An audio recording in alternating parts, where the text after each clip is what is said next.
This generation up. Each one have depression, taking pill and anxiety. Okay, this is the first TikTok where I've had to redo this a few times, and only because I can't hold it back. This is the problem with immigrant parents, okay, is that they're so hell-bent on their own ways, and they think old is gold, okay? The reason why our generation has to take medicine or go to counseling and this and that is because we're breaking the trauma that you've handed down to us. I thought this was really interesting to look at because it definitely goes beyond the issues that immigrant parents have or that immigrant children face, but it's definitely just a generational issue in and of itself. You know, a lot of what we're dealing with now is coming into a time where, you know, millennials, Gen Z, we're more aware of the types of mental and emotional health problems that people can have and that people do have, and that people pass down generation after generation in ways that older generations may not have been as scientifically aware of. And because of that, we're more so able to address issues in ways that previous generations couldn't. We're more so able to acknowledge what it is that we're dealing with, why we feel the way we feel, the issues that society faces as a whole. And instead of just, you know, dealing with it, we're actually in a position where we can more actively change things. This annoying thing, especially in my culture, where it's like, oh, my mother's a strong woman because she took all the abuse from my father. That's not a strong woman. That's just a woman who had to take it and endure it. And so you hear this conversation all the time with everyone's getting divorced now.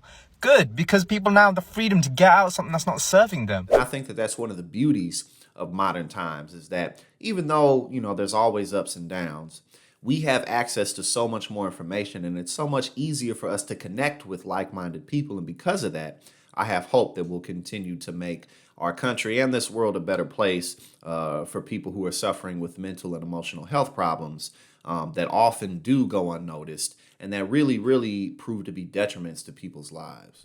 My mother, when I was a kid, I remember she was slamming plates on the floor saying, I can't take it anymore. Obviously, now that I've grown up, I realized that marriage was definitely hard on her.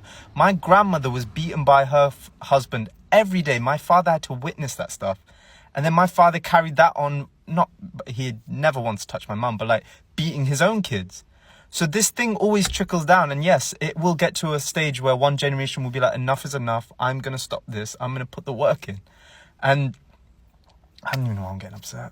And this is the problem, is that we have this thing where it's like old is gold, or everyone's messed up, this new generation, so we can soften. No, we're not. We're just putting in the work. We're fixing things, which is hard. I mean, even me, like I've dealt with, you know, I've been a high functioning depressed person for a very long time. And oftentimes, you know, you just bury it, or you just don't talk about it, or you don't deal with it.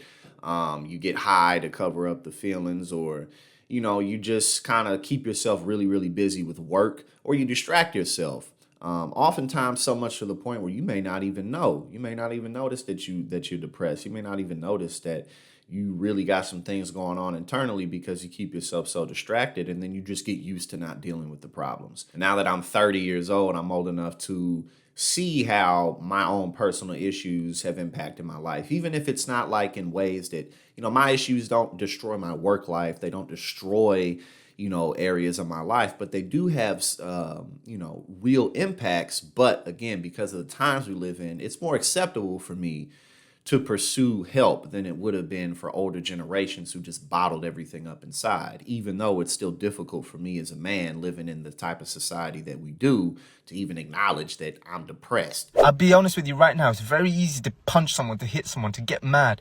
It's very hard to just sit there and think, what do I need to do next?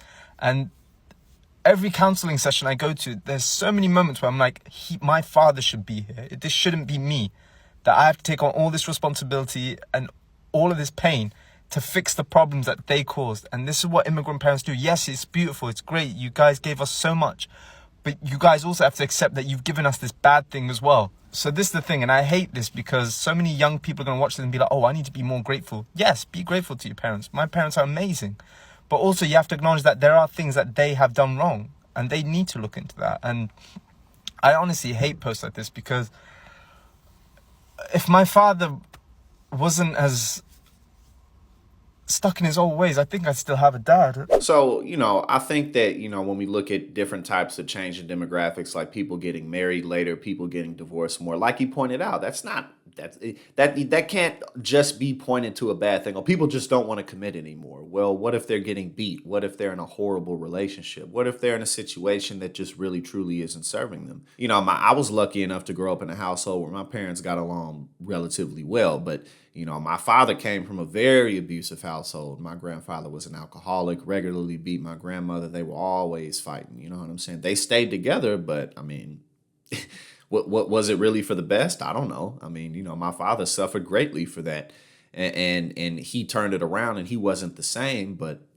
that trauma definitely was passed down to him. He did a better job turning it around, and now I'll be able to do a better job for my children. But still, you know, again, I think that it was just really interesting to look at this, because this is an issue that isn't just within immigrant communities, but also it's very deep within just it's just a generational issue, period. And I think that one of the bigger things that we can do as younger generations is continue to own up to the fact that we are human beings and move forward in faith.